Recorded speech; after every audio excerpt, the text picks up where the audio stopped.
7:30 meeting in the council chambers. I need a motion to suspend the rules. Moved. Moved by Dr. Tisdale, second by Mr. Glavin. Any questions?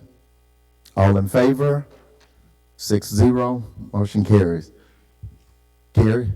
To the policy agenda, we're substituting item 4A, ordinance to amend the parade section, substituting item 4C, ordinance to amend the mobile food vending section, and substituting 4E, ordinance to amend the land development ordinance pertaining to storage or parking of heavy trucks, trailers, major equipment.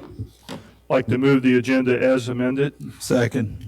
Moved by Mr. Glavin, second by Dr. Tisdale. Any questions? All in favor? 7-0, motion carried. Mayor? Yeah, thank you, Mr. President. A few days ago, we had our day of prayer here in this chamber, and I'm going to invite Tiffany Carlson to begin our meeting. I don't think it's ever been done, at least in council meeting, with the other day. It's a very ancient instrument called the shofar, and it kind of begins the ceremony. So, Tiffany, would you please come up and give everyone this treat? You won't need this microphone.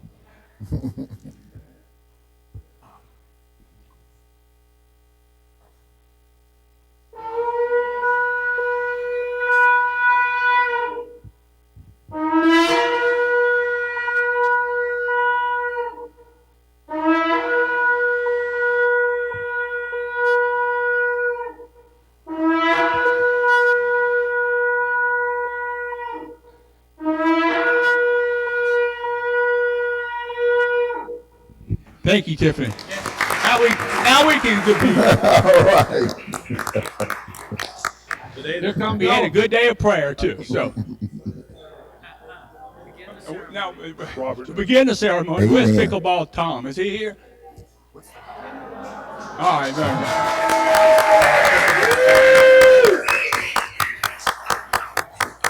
Thank you. You got steak in here, you got cheese in here, you got Mardi Gras too. Either way, face either way you want. But this proclamation, pickleball is the fastest growing sport in the United States. More than 9 million players called picklers, right? Amen. All right. Pickleball is an easy play, a low impact, and appeals to a wide range of people, from kids to senior citizens. Tom Lindenberger, affectionately known as Mr. Pickleball and Pickleball Tom, introduced the sport to Biloxi in 2015 with one court at the Donald Snyder Community Center. And throughout his efforts, he has expanded pickleball facilities in Biloxi to include Pops Ferry Recreation Complex, Eagle Point, Mark Behinovich Memorial Park. And Tom is an enthusiastic pickleball teacher and promoter, and has turned Biloxi into a pickleball destination for visitors across the nation and Canada and the world, really, which has made a positive impact on tourism. Whereas Tom has also touched the lives of many veterans seeking help with mental health and other post-traumatic stress issues through a partnership with Gulf Coast Veterans Healthcare System. Now, therefore, I, Andrew Fofo Gillich, Mayor of Biloxi, do hereby proclaim the 16th day of May, 2023 as Pickleball Tom Lindenberger Day. Congratulations.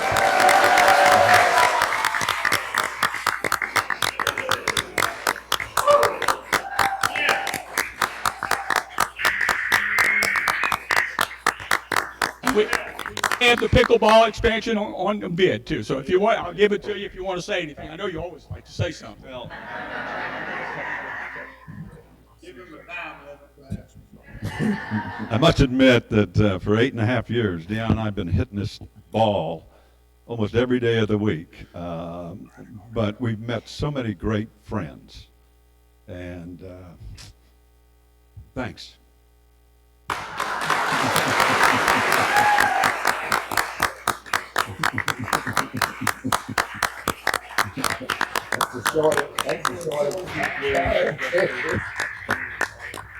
I think that concludes my report. All righty, all righty. I think that was one of the shortest speeches he ever gave. What happened, Tom? All right, we don't have any departmental reports. I'm gonna move on to council reports. Mr. Lawrence? Yeah, we got a lot of action coming on. We're dealing with these events that we had worked out well for the city. We need to address those things, but you address the events that are bad events, things that don't work out well. The thing we don't need to do is penalize the people that done everything right. Can you hear? Okay. Yeah, hold on. Just give us a few minutes. I'm sorry.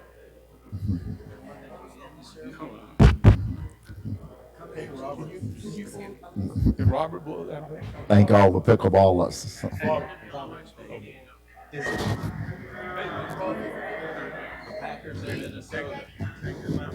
Is that white car yours? That white car is yours?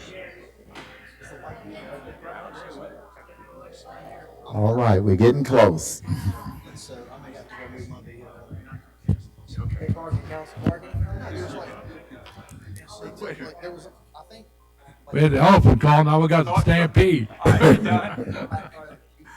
All right, George, I think we can roll now. Oh, that's pretty exciting, huh? Elephants, Yes. stampede, got a little bit of everything. That's a good thing. Now I want to address the needs and concern of a lot of people.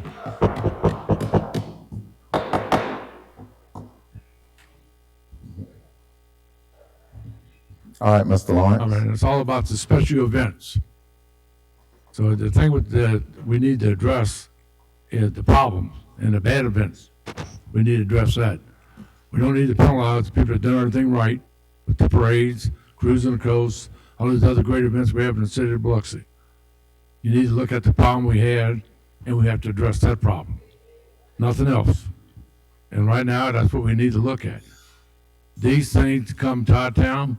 Tourists is a great thing, city of Biloxi. Always been that way. But we don't address something that affects the wrong crowd. What we're doing is not taking care of the main issue we had, the problem we had, with the shootouts and stuff like that. That's what we have to address. And to me, some of the stuff that we have in these ordinances, they don't address any of that. You're not addressing the needs of the people, and they want to be safe. And that's the name of this game, safety in the city of Biloxi. It's 49,449 people. You got to take care of them. And the people that can't do it right, then we don't really welcome them. But tell anybody that. You come to Biloxi, respect the law, respect the city, respect the people. That's the name of the game. If you don't do that, then you're not welcome in the city of Biloxi. Thank you. Thank you, Mr. Lawrence. Ms. Newman? Mr. Deming? Jerry, I sent you those pictures this afternoon. Can you just explain it? How do we address this? That it doesn't look like that's debris that the Harrison County Utility Authority is going to pick up. That looks more like when these trailers get dumped out over on Cedar Lake.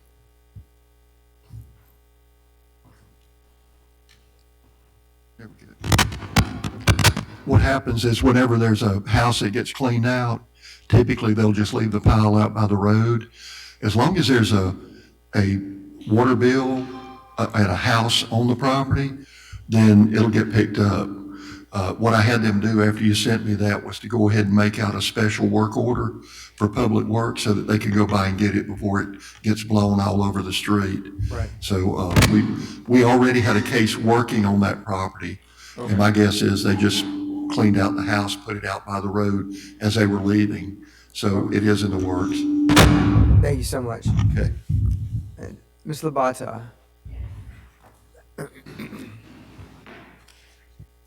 And you may not be the right person to discuss this with, but the contractors that are coming through laying the wire, the fiber optics. Fiber optics, yeah. What's the process? I have a lot of homeowners calling me and even calling Councilman Glavin asking about how many times our yard's gonna be dug up. What's the process? Can you just give me some advice as to what to give them? Yes, so basically what happens is they make permit to us in engineering department, and we take a look at their plans, approve their route, and then we only release about one, maybe two subdivisions at a time, depending on how many requests they have out there. They will only come in and bore one time. So unless there's an issue, the yard should not be torn up more than once. The only areas that will be torn up are at the beginning and the end of where the bore pits are. So the houses in between, the yard shouldn't be torn up. So they'll come in and they'll do the bores and they'll pull the wires after that. If you have residents that have any issues or concerns, you can have them call the engineering department. We have Jody Ewing who works, that's all he does is work with private utility contractors to make sure that they bore where they're supposed to, install utilities where they're supposed to, fix people's yards. That's literally all he does. What's his name? Jody Ewing. And Christie? Another issue that we have to deal with, I think, to do a better job of explaining to people what an easement is and what easements are on their property. We collectively drafted a little explanation that we're going to post. And I think it's important that our inspectors, when they go out and interact with these people, they carry with them a copy of the plat showing where the easements are. Because I think the average citizen has no idea that he or she has easements across their property. Yeah, and these utility companies only go in right of way or if there's an existing utility easement. And so what Mike drafted this is we have a lot of residents who come and they're mad because they might have flowers planted there or something, but they actually have them planted in our right of way. And now we do try to work around those people if we can, but sometimes they get upset because they don't realize that that's within our right of way. Okay, just suggestion. Is there a map that shows easements? Is there a way for a person to go somewhere and view it? And if so, in this mail out or in this posting, can we post a QR code that will take people directly to it? There's not. We did put as part of the memo that, or the article, if you can go online to the Harrison County Land Records and look under the subdivision plat, and it should be available online or at the courthouse. Trying to give a step-by-step to somebody of how to negotiate Harrison County's website is a little tricky, but all these plats are public record at the courthouse. All right, so we don't have one compiled map that What I demonstrates. was suggesting, and she's hearing this initially for the first time here, what I'm suggesting is that our inspectors who are out interacting with the people who may have problems should carry a copy with them of the plat that's being inspected, so they can show them on the map where the plats are, where the easements are. I agree with you 100%. But what I'm suggesting is that we provide the information to all homeowners. I think it's valuable information that anybody could have. And if we could demonstrate, if we could create an encompassing map of the city, whether it's on the GIS systems or not, that shows the easements, with a QR code that would take people directly to that function. We do have a lot of easements drawn in our GIS system. We don't publish that information, one, because not all of them are in there, and we don't want people to think that because something doesn't show up in there that they don't have an easement. And while we we draw in our GIS system any easements that come off of plats. If there's another easement for some other reason that doesn't come off of plat, we don't get notification necessarily from the county from the county courthouse that there's been a new easement. Okay. So that's kind of why we don't publish it, because we don't have all of the information. We hate to give out parcel, but if an individual calls us directly, we'll look it up for them and say, yeah, we do show an easement, or we'll say, no, we don't, but you might want to check the courthouse. So that's kind of our mindset our thinking behind that. Thank you so much. You're welcome. And Mr. Lambert, thank you as well. That's all I have. Thank you, Mr. Dr. Tizell. Yeah, a few things. If I could share an observation with you, and this is on Beachview, which is in the Briarfield subdivision. It's an L-shaped road. The east and west portion really is not well lit. On one side, they've got a 6 or 7 foot privacy fence, and there's a disabled individual in a wheelchair, and his parents live a block away in the same subdivision. So some evenings, he's on the side of the road, and if somebody turns in from Pine Grove onto Beachview, if this young man in the wheelchair is there, that's going to be the end of him, because it's just so dark in that area. So if somebody could look at that, the east-west portion of Beachview at night. On Mercury Lane, at the other end of Beachview, there's one street light at that intersection of Beachview and Mercury Lane. and the tree limbs are so dense around the light that that's Mercury Lane, which is a short street, is not well lit at all. And particularly during the school year, if kids, with the time change, if they're there in the dark, it just the entire length is, except directly under the light, is what's dark. The third thing, again, Pine Grove, the west parking lot of the Coliseum. When they have events at the Coliseum at 11, 12 o'clock at night or whatever, and they release the traffic, they open that west parking lot gate onto Pine Grove. If it's at 2 in the morning, the disturbance is the noise.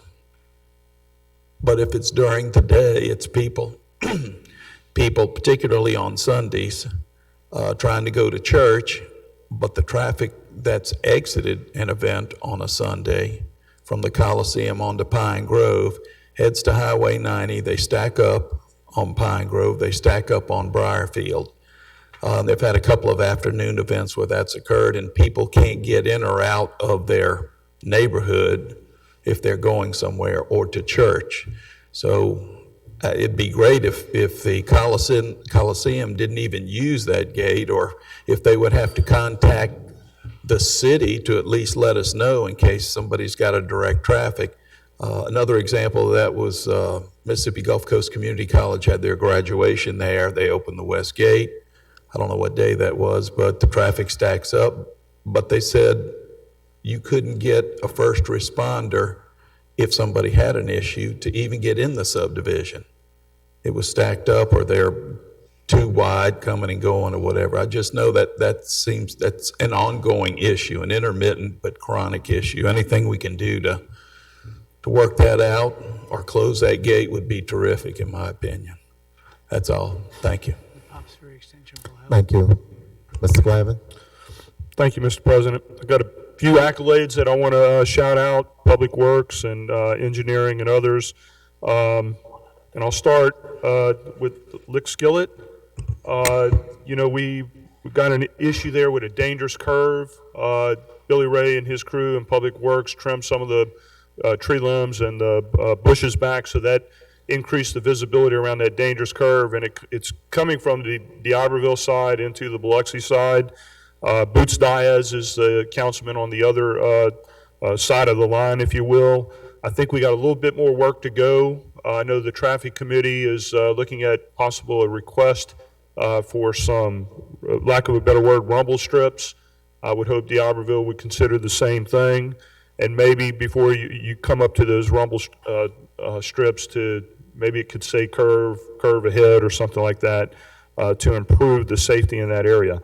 On Mason, we got an issue. I know the ditch was cleaned about 3 years ago, but half the side of the ditch, half of the ditch on Mason is now silted in. It's clogged up with debris, tires. There's a manhole cover that has been lifted up and laid on the side of the ditch. If we can get that ditch cleaned out, when it rains, it won't flood over into the properties owners across the street. It'll flow down that ditch into up to the main lick skillet, excuse me, and then out like it's supposed to. You got to pardon me, Barrett. I'm trying to learn that new section of my ward. Lick skillet. Old Highway 67, and I did turn this in to be reviewed. It seems like coming out of the Williams concrete, that industrial area, that those trucks had, some of the dust or dirt has fallen out of those trucks and built up on the edges of the road, and it's causing the roads to be puddled up a little bit. I just issued a request to review that, see if we can clean the edges to allow the water to flow off the road and improve the conditions there. I want to shout out one more time, though, to Ruth Sanchez. People said that we can't get water and sewer into Woolmarket. We got water and sewer, got a project teed up to drive those services into Ruth Sanchez. And the reason I want to mention it one more time is that the owner very emotionally has thanked us for finding a way to make that happen. There's some undeveloped land and some existing homes there. I would guess that you're going to see the rest of that land developed and people invest in building homes there. One more good, I guess, good news. Youth baseball is wrapped up. Tomorrow at 5:45 is closing ceremonies. The president of the league asked me to make sure that the council knows they're all invited if they want to go to closing ceremonies. Doesn't last too long, so if you're not doing anything tomorrow at 5:45, stop by, see the kids and everything, get their trophies and have a good time with them. And then last, and I want to touch on what George said. I know we got a bevy of ordinances that have been presented as first readings. I think that's good and dandy. I know at least one councilman would like to consider workshops, and I'm okay with that. But I still think we need to go after the meat and potatoes of the issue. And I'm assuming there's more ordinances maybe to come down the pike, including curfews, alcohol bans, and maybe the venting of the traffic. We can initiate that a little sooner so that we ensure that the safety of all our citizens, all our tourists, and all our employees are considered above anything else. And that concludes my report. Thank you. Mr. Barrett? I have a few things. On Oak Lawn Road, and I know we have about 7 of them in Wool Market, but the one that runs behind Wool Market Grocery off of Lorraine, I've had several people who have RVs, boats and things. There's some trees that are hitting their RVs that need to be trimmed back a little bit. I don't know if that's something we have to have a contractor for, or if our public works can do that or not. But it's in between Boyette and Lorraine. There's several sections that some trees need to be trimmed back. I'd like to thank the administration and Public Works for the no wake signs for Parker's Creek, the boat launch there. We're having some issues with people not slowing down because the old signs had rusted and fell off into the water, and so people were blowing through there until they got to the dock. So they got those delivered today. Give a shout out to Mike Hosley and his crew. We had a ditch that was a major issue washing out under the road on where Old Wool Market and John Lee Road meet. And they went out there and piped it and covered it and gave it a shoulder. And it was getting to where the school buses couldn't even go down there because they couldn't make that curve without danger of falling off in the ditch. So they got that fixed. A while back, Jerry, I had mentioned this to you in a meeting, and the administration. I wanted to see if this is something we could follow up with. In certain areas, like in our area in Wool Market, we had some people bring this to our attention.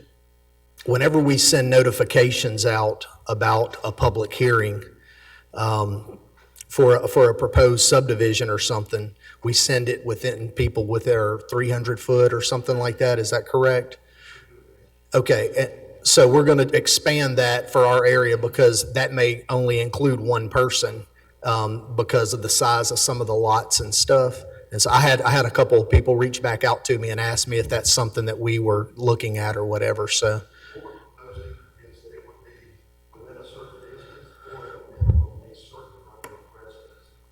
Okay, all right. Yeah, because I know last time, I think only one resident got it because of the size of the property, or 1 or 2 people, and so they weren't aware until last minute that there was a public hearing, so that. And then another thing Chief Miller, several of the roads out in Wool Market we're having, and I know this is an issue everywhere, but and I did see an officer out today taking radar on Wool Market Road, but John Lee Road, we're having, I've gotten multiple calls for speeding on John Lee Road, Old Wool Market Road, and Oak Lawn Road that runs into Eagle Point, and then that shore crest that ties into that as well. I'm getting a lot of calls on not just speeding, but excessive speeding. So if we can get the officers that are patrolling out there to maybe get some radar set up to help slow that down a little bit. And that's all I have. Thank you, Mr. Barrett. Dr. Tisdale, you have one more thing? Yes, thank you, Mr. Gines. I just wanted to compliment the Public Works Department. We had a water line failure on Big Lake Road, and they were on the spot. It was a long event. I think we got a contractor in later to finish that, and water was restored at 11 o'clock last night, but they're still under a boil water notice. But I just wanted to thank the Public Works Department for hustling. Thank you. Okay. And final remarks, I just want to thank Christy again for meeting with the architects about the new community center coming in on the east side. As you know, we only have one community center, so our kids on the east side have to travel way to the west in order to have recreation. So thank you for working with me and meeting with the architects to make sure we wrap things up. The other thing I wanted to say is speak on Kenny and George. I think that we need to kind of look at a special events committee, a committee that will help us iron out a lot of these things that we're talking about today, especially when it comes down to our special events. We don't want to throw the baby out with the bathwater in a lot of this stuff. And the special events committee would work kind of like our planning commission, where they would help us make those decisions and vet those decisions down where we need them. So that would be my advice to say to the mayor to kind of consider a special events committee. Okay, okay, go ahead, George. I forgot to, if y'all paid attention to the Brewer Center, they fenced it in. Looks great. New wooden fence, St. Mary's Park, fenced it in. Looks great. And the one on the side, the Civic Center, is that one on the table for the next one to get done? That's only one section of a fence, but it's falling over. Because these two look great. So I know I talked to, right, you got that, Kristen? Okay. Because I'll tell you what, the Brewer Center really looks great. I mean, if you pass it, it kind of like it's lit up. Looks good. So thank y'all for that. Okay. Thank you, George. That concludes the council's report. We're going to move into public agenda, citizen comments, total of 45 minutes, 3 minutes per person, strictly enforced. Would anyone on my left would like to come up and have a few words? Anyone on my left? Yes. Mr. Whitty? As you come in, please sign in and give your name and address.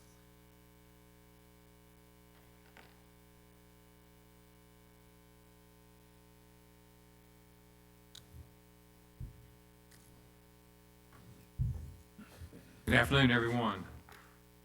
I'm Woody Bailey with Cruising the Coast, and I wanted to speak with y'all concerning items 4A through, I think, goes to F, I believe. Primarily 4A and 4D are the ones I've had a chance to see and consider.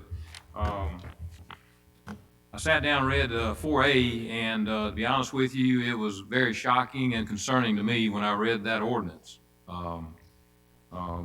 It represents to me a major policy change with the city and how special events are handled and dealt with during the year. The ordinances are very demanding and they're very open-ended. At this point, the way what I'm reading, I couldn't tell you what it was going to cost Cruising the Coast or what the bill from the city might be to Cruising the Coast to put on the event. Like I say, that is very, very concerning. And we're running a business with Cruising the Coast, and we need to know what's going on. As I understand this ordinance, you will pay your fees. You'll also pay a certain amount of other items, and then if that doesn't cover it all, at the end of the event, you'll have another billing that will come to you. So it's very open-ended without any a lot of discretion involved, and to run a business is hard, very hard to do that. We don't really have a budget for all these items, and we really feel like the economic impact of Cruising the Coast, and we do a study every 5 years. It clearly shows what the event does for the economy, and we feel like that those economic impacts handle the amount of money that the city invests, and as well as the services that are provided to Cruising the Coast. With this ordinance, I just heard about it in the last week. There's been no input from anybody like myself or anybody else, Gulf Coast Carnival, Neptune, St. Patrick's Day, the Billfish Group, all the other special events that take place scraping the coast. And a lot of these people are here today as well, listening to what's going on about this. I think we need to have a workshop or something to get together. We've done this before in the past when issues have come up, and discuss these things and see how it affects these events and all the stakeholders involved. I think it's very important to do that if we move forward with this. We need to look at those details and see what's going to happen to us. The item 4D, I just happened to see that about RV parking and short-term rentals. I'm not sure where y'all are on that, but if y'all remember, after Katrina, we didn't have very many hotels available to people on the Mississippi Gulf Coast. Thank you, Mr. Bailey. Your time is up. Thank you. Okay, thank you. I love to get together and talk. Thank you. Yes, sir.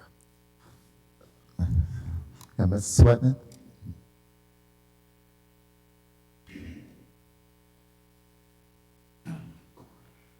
My name is Chevis Sweatman. I'm chairman of Cruising the Coast. I've been chairman since inception, and that's been 27 years ago. If you go back in time, remember we used to have something called the Sound months, September, October, November, and December. And if you were in tourism, those were the absolute worst months of the year. So the casino people came and met with us, and they said, we need to put on an event that's going to keep people coming to the coast month after month after month, especially the Sound months.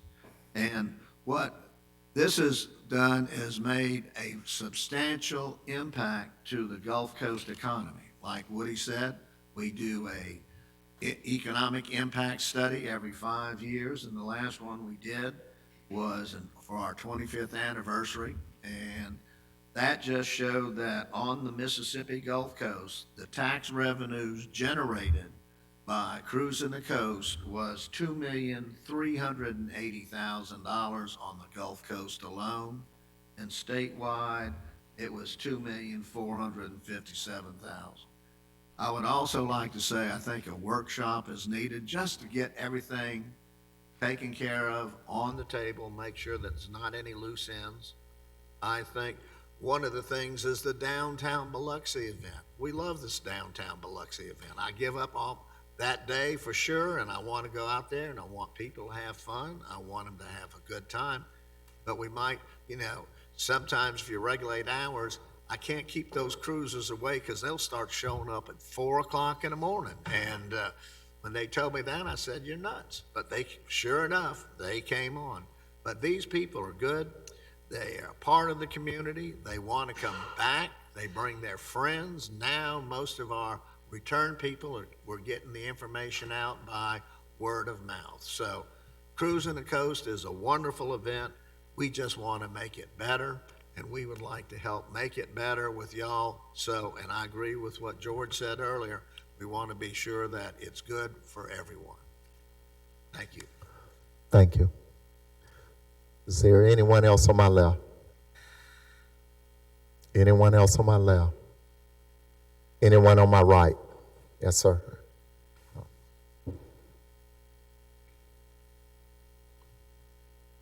Good afternoon. My name's Robert McCord. I live at 8136 Jack Graves Road. The water problem you were talking about, I got two things. They stopped on Jim Bird Road 2 blocks before my street putting water and sewer in. Now on the other end, 1 block away from my house, they're putting water lines in on Shriners all the way down to the new subdivision. All the businesses around there have water and sewer, but this little section got left out. Last time I said something about it, they told me it wouldn't happen in my lifetime. We need water and sewer up there really bad. Also, about 10 years ago, I came up here, council wasn't in session or anything, and asked to get the ditch cleaned out in front of my house because the culvert next door to mine was crushed in. They came out, they dug it out a little bit, they hit a root about this big around in the ditch. They left. They never replaced the pipe. They never dug out the root. They never did anything with it. Now my yard is eroded away and it floods every time that it rains. My yard floods because that ditch is still clogged up. But the main thing we need more than anything is water and sewer, terribly bad. I have to take care of my 85-year-old mother. My 86-year-old father just passed away in my living room, and we're having a hard time of it. We have to buy all of our drinking water. I spend more on water to drink and cook with than it would cost me to pay for the water and sewer. So we're in kind of a pickle, and we need some help. That's all I have to say. I'll go ahead and sign in. Thank you. Mr. McCord, if you'll stay around after the meeting, I'd like to talk to you, or you can get my number and give me a call. Okay, you want me to leave my number or just? Yeah, leave your number with someone over here at the table, and I'll call you. All right, thank Is, you. is there anyone else on my right? Yes, come on up.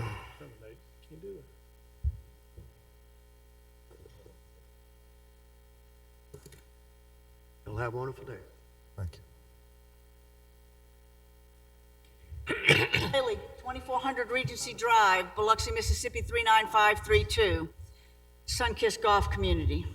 Poll number 11, Mayor. I've got a problem with C Spire. I got a problem with the mess they've made in the neighborhood. I've got a real problem with the attitude of everybody that's working on that crew. I've got a real problem with the answer when I ask what is an easement. Y'all were talking about it earlier like it's just, out there. It's whatever anybody perceives it to be, obviously. I have filed a complaint with the FCC. I have filed a complaint with the EPA. And I'm going to file a complaint with whoever I've got to talk to that's going to explain to me why every time some communication company comes to town, throws money around, gets to come in on easement property. Yes, it's our front yard. Yes, we plant flowers to whatever she was saying. I put rocks in my front yard. I've got 30 feet from side to side. I don't have a neighbor on my left anymore. That's the golf course. And there's a neighbor on my right. I've got the hydrant, I've got the telephone pole, I've got an AT&T box, I've got a water main, I've got my mailbox, I've got a culvert. She's got a mailbox. We have a tap between us. There isn't a damn place to put those boxes. They're the size of septic tanks. And what they're running under the ground, I can put a fiber cord that AT&T ran through a drinking straw. These pipes are 2 inches, and they're putting 5 and 6 of them together and running them. And where they're leaving their equipment, Friday night we had to call because these spools are about 10 to 12 feet high with all this coil, was left at North Shore and Sunkissed Boulevard. Traffic couldn't get by. People coming home, everybody's over on one lane. At night, you don't see that stuff. So I've got a problem with C Spire. I got a problem with easements. When I built my house 12 years ago out there, I was told Coast Electric was my electric company. Fine and dandy. I was told I've got Center Point gas, no problem.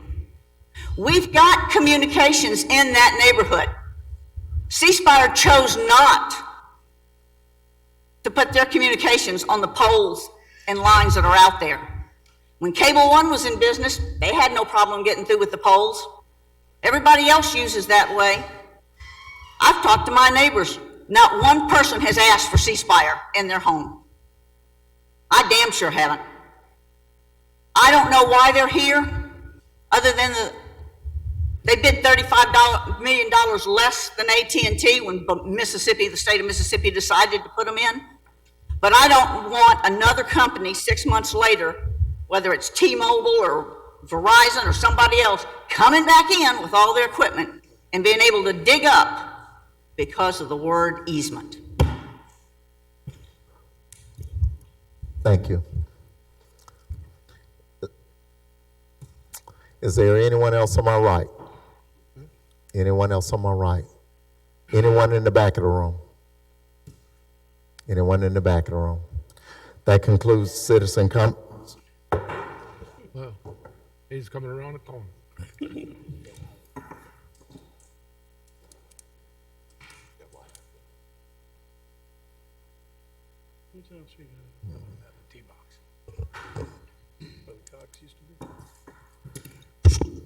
Good evening, City Council, and Mayor, Chief. My name is Herschel Pargo. I am the Biloxi branch president of the NAACP.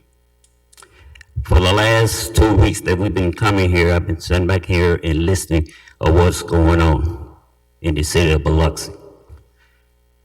We're cruising the coast, scraping the coast, and Black Spring Break. For the decision that y'all gonna have to make about all these different organizations and what's going on in this city, all the Black Americans, only thing we are asking for is to be treated as fairly as anybody else in this city. So that's actually what we are asking for. That's what the people coming out for spring break, they are asking for. During the spring break, I had 32 of my family members come down here on the coast, and I know that they are law-abiding citizens. So you can get the notion out your head that all black people are the type of people that's gonna tear up your city. Not all, maybe a few. And I agree with you. If a few does it, send them to the law. Let the law take care of it. They need to be taken care of. But don't punish the rest of the people for 3 or 4 people. People got shot. The policeman got shot. I've sympathized with that. But the person that did that heinous crime, he should be punished to the extent of the law. We go with that. But I'm asking you, please don't sit up there and talk about canceling spring break. Because you don't want the word going on, those people. We are not those people. We are human beings. And that is all I'm asking the city council to do. Thank you. Thank you, Mr. Fargo. Did I miss anyone? That being said, citizen comments are closed. Okay, we're gonna move on to the policy agenda. Ordinance A, Carrie. Ordinance to amend the Code of Ordinances pertaining to parades. I need a motion on A. I'll make that motion with the suggestion that we have a very brief discussion, really to set a workshop date, if that's possible. You wanna make a motion with a workshop today? Yeah, I figure let's do the motion to get it up there, and then, like I said, a brief discussion, and I'll move to have a workshop. Thank you. Moved by Dr. Tisdale. Is there a second? I'll second it. Second by Mr. Lawrence. There's still Mr. Lawrence. Yes, still Mr. Lawrence. Second by Mr. Lawrence. Yes. Okay, and then you want to go ahead. What I would suggest is that we have a public workshop to discuss not only this ordinance, but the 4 or 5 that follow that, all under the first reading here for these ordinances. And my thinking is just to throw out a date. If we looked at May 30th, that's the 5th Tuesday, we don't have a council meeting scheduled that day.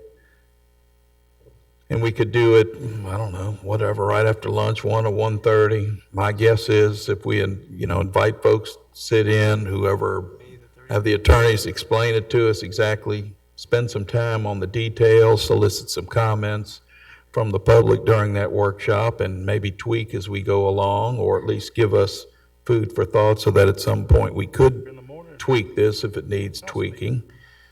Okay. And then perhaps a week or 2 after that, schedule a second reading. That's my thought. So I'd move for a workshop, let's say on Tuesday, the 30th of May. Okay, move. 1:30. Okay, you just want to do a consensus on this, or do you want to vote on it? 30th, everyone okay with the 30th? Everybody can vote on it. Let them vote. You don't need to vote on it. Everybody's okay with it, 30th? Yeah. Okay, Carrie? Go ahead, Rob. Go ahead, Mr. Demme.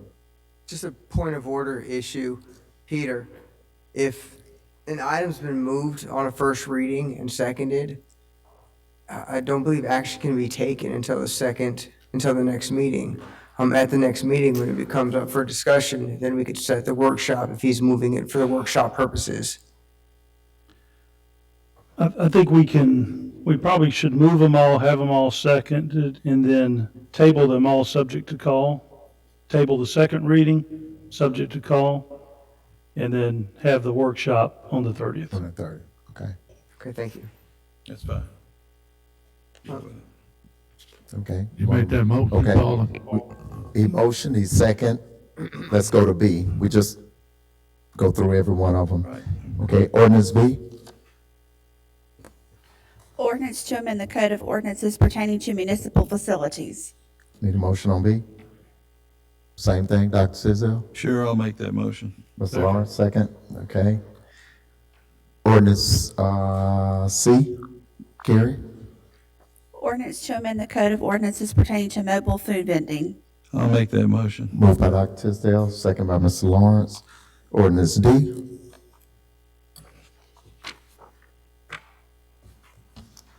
Ordinance to amend the land development ordinance pertaining to recreational vehicle park. I'll make that motion. Moved by Dr. Tisdale, second by Mr. Lawrence. Ordinance E.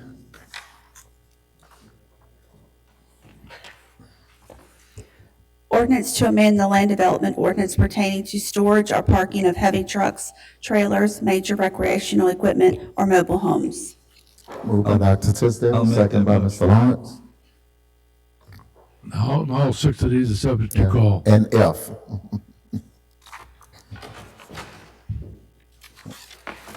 Ordinance to amend the land development ordinance pertaining to special events. I'll make that motion. Moved by Dr. Tisdale, second by Mr. Lawrence. And at this point, could we make that motion to table them subject to call, We can do. pending a workshop? Would that be right, Peter? All right, ordinances A through F. Ordinance Right. A through F. Dr. Table. Tisdale, you want to carry that motion? Yeah, table subject to call for a second reading, ordinances A through F. And at some point in here, Peter, I want to say and schedule a workshop for Tuesday, May 30th at 1:30. Does that touch all the bases? That's good. Good enough. You want the second? Second. Second by Mr. Lawrence. Any questions by the council? You get it? Okay. Any questions by the council? All in favor? Okay, 7-0, motion carried. All of them tabled, subject to call, workshop, May 30th. Resolution G, Carrie? Resolution to grant preliminary subdivision replat of lots 1, 3, 4, and 10 of Petty Boys Phase 4 subdivision and a PDR master plan for construction of 62 townhomes. Need a motion on that? So moved. Moved by Dr. Tisdale, need a second? I'll second. Second by Mr. Lawrence. Any questions, Dr. Tisdale? Yeah, this is a development there in part of what's considered, I guess, Petty Boy subdivision. And it's 62 residential lots and 2 commercial lots will be created. They're looking to construct townhouses there. Personally, I'm in favor of this. I know there were some concerns that were somewhat addressed at the Planning Commission meeting from some of the residents who currently live on what would be property adjacent to this development, and they had some concerns related to the drainage right now that, of course, the developer's not expected to fix everybody's drainage problem out there. It just can't, I guess, have more water flowing off the property than would currently occur pre-development. But my thinking is if there are, and maybe the engineering department would know, that if there are drainage concerns or whatever, then maybe when this development occurs, the developer might work with the city maybe to make some improvements if they're necessary to increase the effectiveness of the drainage in that area. I'm just thinking it's a good opportunity while everything's out there. Maybe if there's some things that need fixing, they could be fixed on the city's end. So that concludes my comments. Thank you. Okay, Mr. Lawrence, you have any Yeah, comments? one thing, Jerry, how do we make sure this is done before we pass this and nobody walks away and everybody's invisible? How can we make sure this is done right, that they take care of the drainage problem? Not a question, not an answer. Give me what we have to do to make sure it's done correctly. Well, after the project is completed, The ordinance requires what's called a CDC, which is a Certificate of Development Compliance, to make sure that all the site improvements have been done according to what was proposed. And I'm not allowed to issue a certificate of occupancy until that CDC is signed.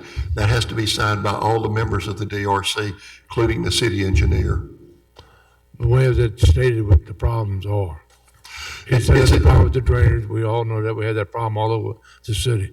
But with very some, we haven't corrected any of it. Well, if the city council approves this, it will go back to the DRC committee for their final approval on their drawing, and they'll have to show those things on that design before we sign off on it. I know, Paul, I mean, you had a problem with the people with this, so how to make sure it's done right. I mean, that's the key, you know? No, right. We just don't want to pass something again. That's why I say at some point the city and the developer should be talking if on the engineering side of this or public works or there are concerns by the residents. I would assume there's some record of some history of drainage issues, either from folks complaining or maybe that are known to the public works department or engineering department. It's just that when construction starts and they start, playing in the dirt, that somebody from engineering can check with them to see that'd be a good time for the city to replace this or widen that.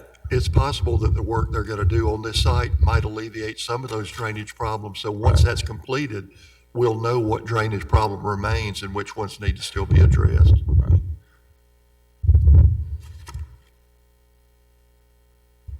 Yeah. Okay, well, any other questions by the council?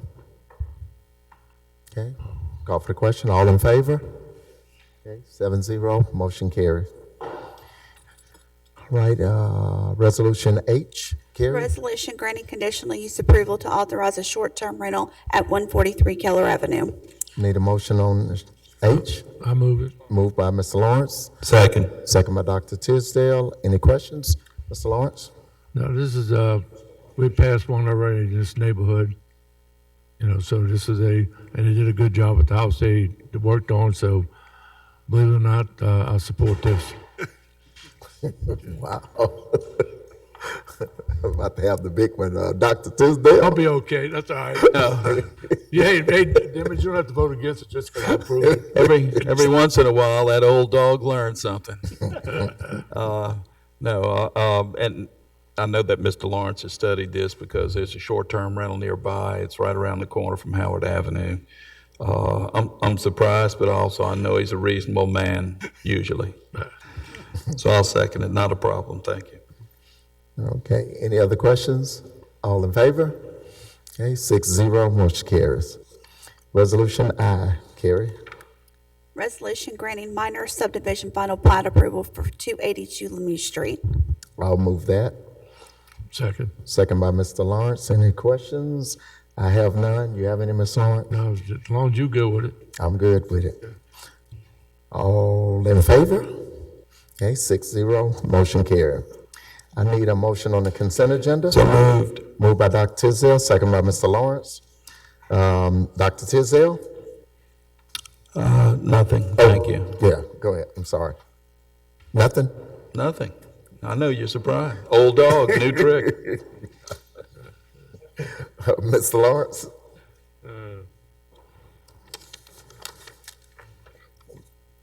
Mr. Lawrence? Yeah, Chief, on H,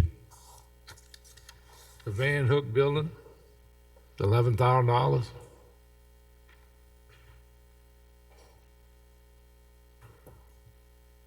Yes, sir. So Van Hook is where the police academy once was. The police academy has vacated that building. We were able to acquire the building at a lease per year. We just have to put some equipment in there now to chairs, tables, and all that. We'll be using it as a training facility also.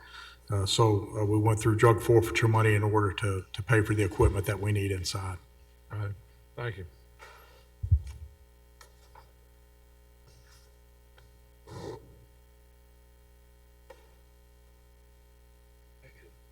After this. This one here, like L. Lima.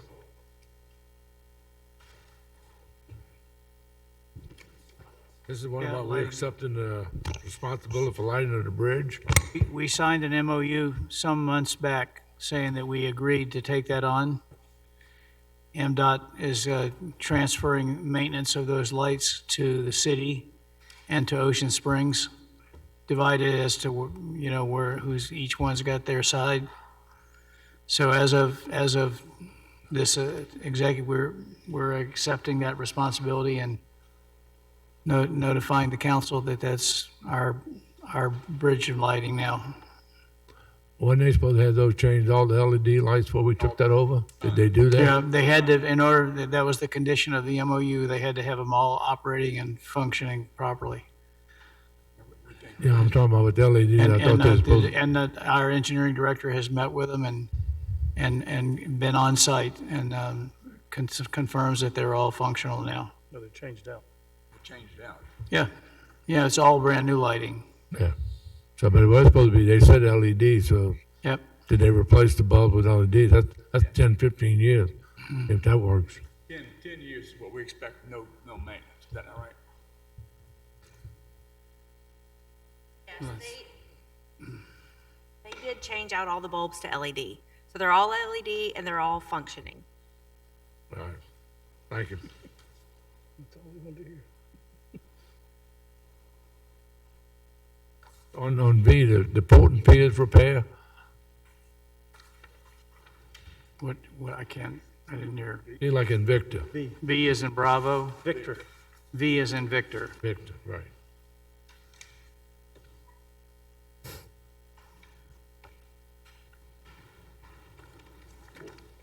Okay, so here's the story on that. As you will recall, in the previous administration, in your previous term, we did something called a port bond, and it was a bond that the city sold, but the county agreed to pay up to $1 million, including money for the bond, debt service for the bond, which they have been doing. But like the city, the county's ad valorem millage is worth more today. So as a result, there's more residual funds not needed for debt service. So what we're doing is rolling those into projects such as repairing piers and so forth. The extra debt service. That's what the money's allocated. That's After the reassessment. Reassessment means more ad valorem, and so more ad valorem, more millage to the port. It's about 125,000. Yeah, I know it's up pretty good. Their mill's almost 2 million, correct? Yes. That's a good thing. That was a good thing y'all did there. Give y'all a bunch of attaboys on that one. And on the CC, the MGM maintenance, is that just the 25,000 or is this something different? That's the 25,000. That we put up? Additional, and we anticipate that the Shuckers are going to match that. That's supposed to be, that was written in the contract. You'll see it. 25 is right. Yeah. Is there any other adjustments you made in that contract, or in the new contract with them, with the owners in that? I mean, I was going to say, yeah, I know, but I said, is there anything that y'all did with that you're gonna bring to us? Well, when we did the transfer of the team, there were some modifications made that y'all have already approved that talked about certain responsibilities that Tim Bennett had. The Shuckers would be taking those over. So we would be collecting additional third of scoreboard revenue. I mean, that was the main one. Okay. Thank you.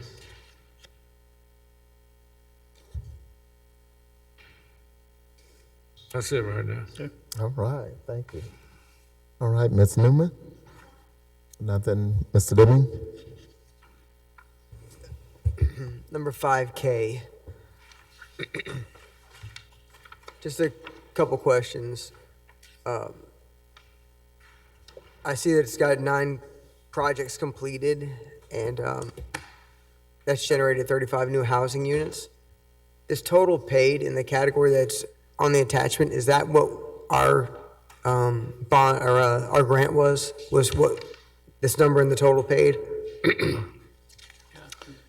Right, of the total improvements onto the overall, Well, I'm just asking about how much money came out of the Economic Development Fund. Is that the category that references the money that came out of the Economic Development Fund? the 322, 250, yes. This is the total pay, 322? Okay. Just curious, looking at the number, it's going to take us about, at this rate, about 10 to 12 years to recover that. Yeah. More importantly, what I was wanting to know is, do we have a total number of grants that are out that haven't been completed yet? How many more of these are going to end up on the roll? We may have one more, but I think this is it, and I think the time limit for the grants has run, so these should be it. And, you know, from 5 years ago or so when we started it, we think it's put a lot of housing down here, gotten a lot of interest in housing, so some are going to pay off faster than others. A new construction pays off much quicker than somebody that did a renovation, because we're looking at the difference in the assessed value before and after. But that's a fair projection. It's going to take about 10 years to recover. And, you know, only the city's portion is getting repaid back. The county gets theirs and the school district gets theirs. Thank you. That's all I have. Okay, Dr. Tisdale? No. Oh, I went to you.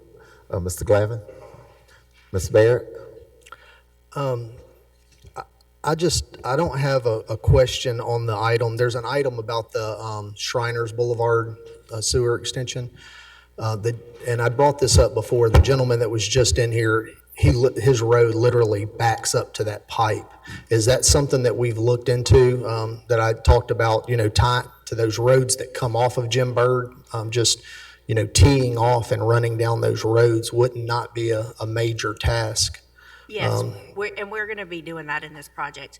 I can't remember exactly. I know we're at least stubbing out so that we can just come back and tie into it. Okay. Or if we're running the line all the way, because there's some funding that we're trying to finagle with the next phase. And then also crossing the road at some point, you know. We have those bores in this phase. We have the bores, the stub out for the bores to go on the other side of the road as well. Okay, all right, Yep. thank you. That's all I have. Okay, and I also have nothing. Okay, I'm gonna call for the question, exceptions afterwards. Call for the question, all in favor, 7-0. Mr. Lawrence, any exceptions? None? Okay, Ms. Newman? Deming? 5BB is in beta. 5BB. Okay, Dr. Tisdale? Mr. Glavin? None. And Mr. Barrett? I have none. None. Okay, we're gonna move on. Instead of moving on to our code enforcement, we're gonna go off strip just a little bit. We have an executive session. I need a motion and a second to go into executive session for the purpose of examining the necessity to go into executive session to discuss sale of property, purchase of property, and litigation, possible litigation. So moved. Moved by Mr. Lawrence. I need a second. Second by Dr. Tisdale. Any questions? All in favor? Okay, 6-1. Okay, I need a motion and a second to conclude this closed session and reconvene in the open meeting. So moved. Moved by Mr. Lawrence. Second. By Dr. Tisdale. Any questions? All in favor? Okay, 6-1.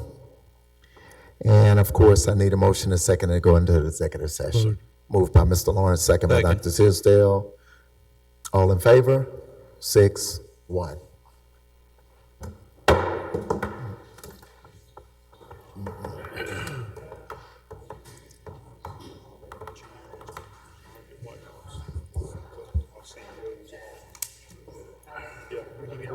I need you to go run a place.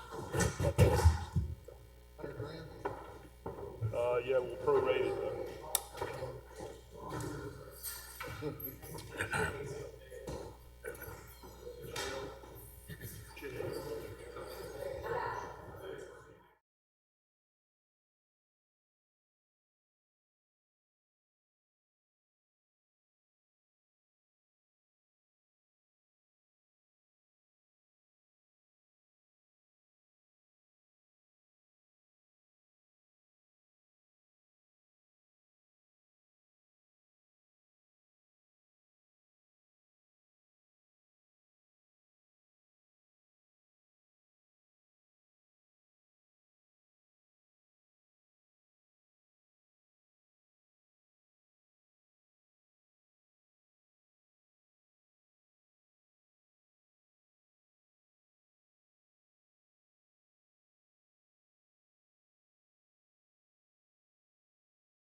I need a motion and a second for the council to conclude executive session and reconvene in an open meeting, and no action was taken. I need a So moved. motion. Second by Mr. Lawrence, second by Dr. Tisdale.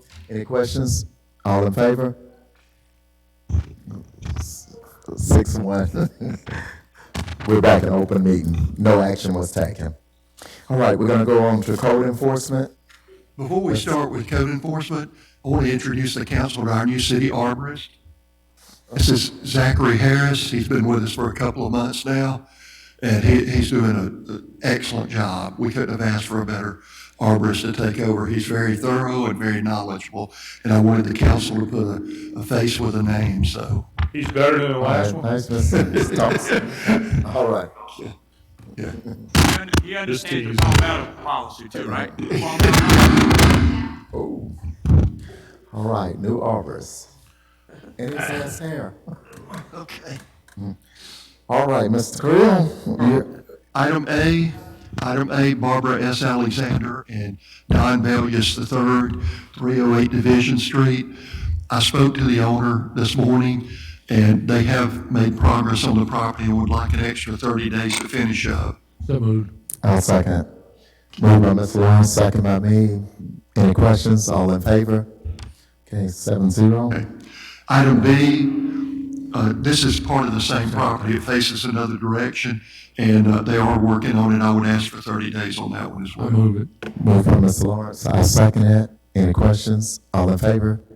7-0. Okay. Item C, Joshua Cook and Danica Page, 0 Eden Place.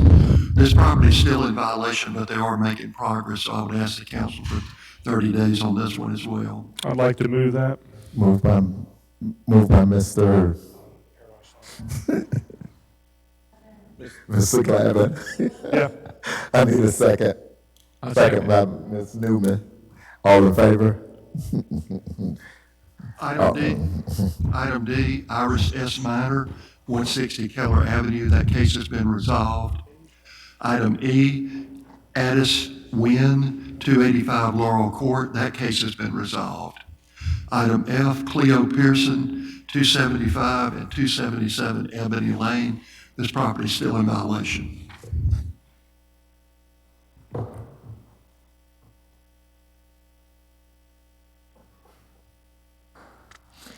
Anyone here to speak on behalf of Cleo Pearson?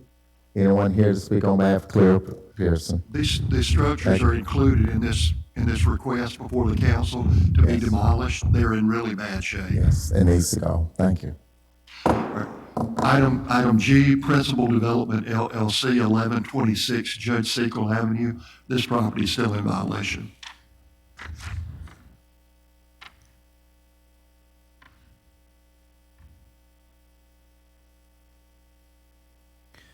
There's been a number of things over the years, Jerry, had it under The last thing, a number of different American owners. Legion. Yeah. Is anyone? That property now, Jerry. Did they sell that? Principal Development LLC is the name of the company that owns it, Mr. Lawrence. Cause that's a big lot. It goes all the way back. Yeah. So what do you want them to do? Well, it's Have got y'all contacted them or anything? Yes, sir. We sent them the notice to the owners, to the address that were on there, and haven't received a response back. But it's got significant termite damage to the building, and there are places where the siding has fallen down. So the inside really looks bad as well. You can see that the roof is gone. Well, it needs to come down. Anyone here to speak on behalf of Principal Development? Anyone here to speak on behalf of Principal Development? Consider that matter closed. Item H, Noah Sanders Jr., 316 William Street. That case has been resolved. Item I, Jasper E. and Denise H. Seal, 315 Ridge Avenue. That case has been resolved. Item J, Lance A. Heath S. and Chad E. St. Amant, 345 Oak Street. That case has been resolved. Item K, Joshua Thompson, 5237 Eden Place. That case has been resolved. Ben Wan Vu Co. Phong Nguyen, 610 Esther's Boulevard. That case has been resolved. Item M, WTA Incorporated, 0 Pine Street. This property is still in violation.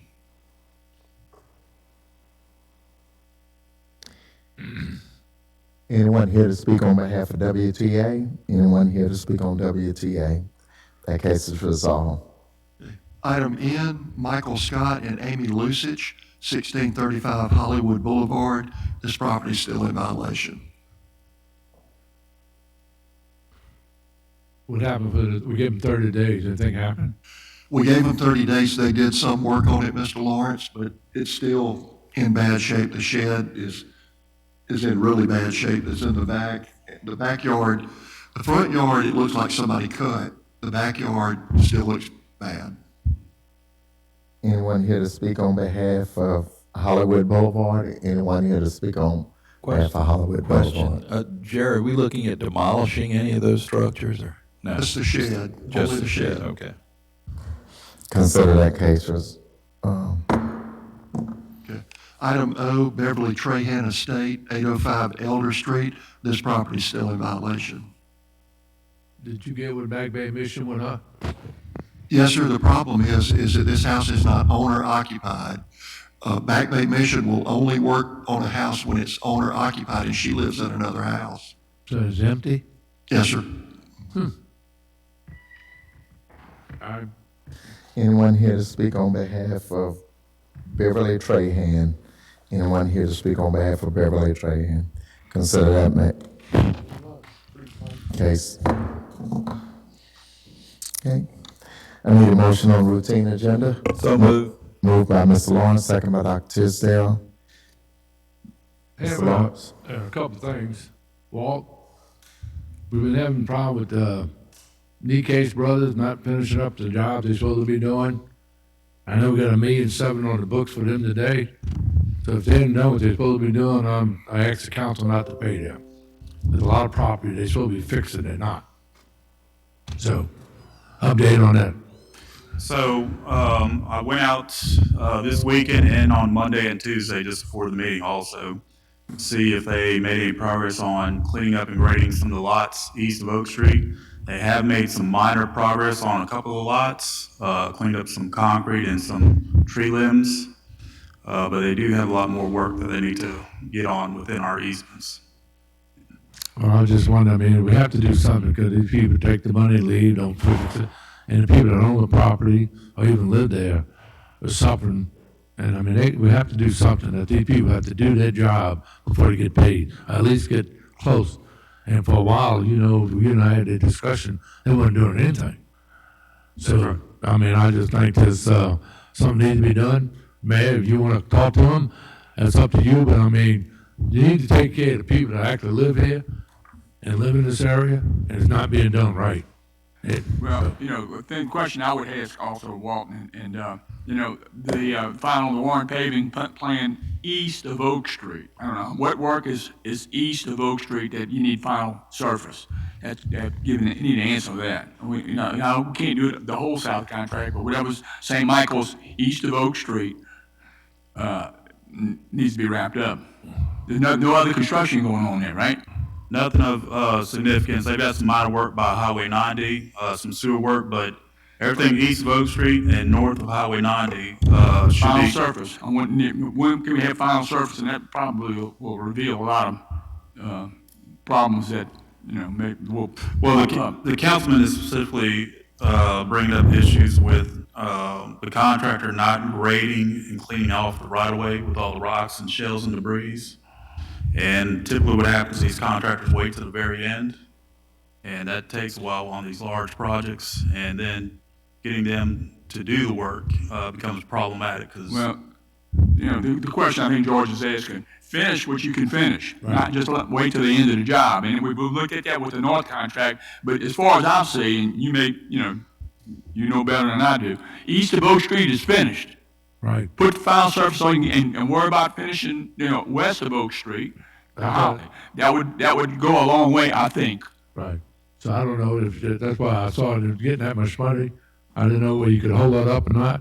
If to make sure they get it done, that's why I'm asking y'all what you think about that. Well, I don't think it's unreasonable to ask them to finish east of Oak Street to where you can put the final surface, clean those properties that are undone that they're waiting on.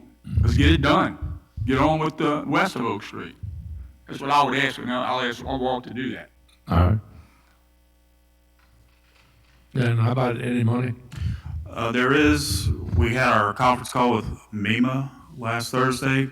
There's 1.036 million that they're working on to get to us. It's not yet in the system, but that is supposed to be the next round of funding. Okay. Yes, sir. Okay, anyone else? No one else? I'll call for the question. All in favor? Routine agenda, 6-0. Huh? Vote against it. You voted against, okay. 5-1. Just the knee case part. 5-1. He voted against the Nikkei part. 1.7 million. Let them know that we are looking at them. Right, Mayor? Yeah, let them pay attention. Next time I get all of y'all to vote for them. All right. I'll cast my vote in the same manner as Mr. Lawrence did. So let's make that 4-2. 4-2. I need a motion on recess. So moved. Moved by Dr. Tisdale. Second. Second by Mr. Lawrence. Yeah, I've been doing it all day long. Any questions? All in favor? 6-0.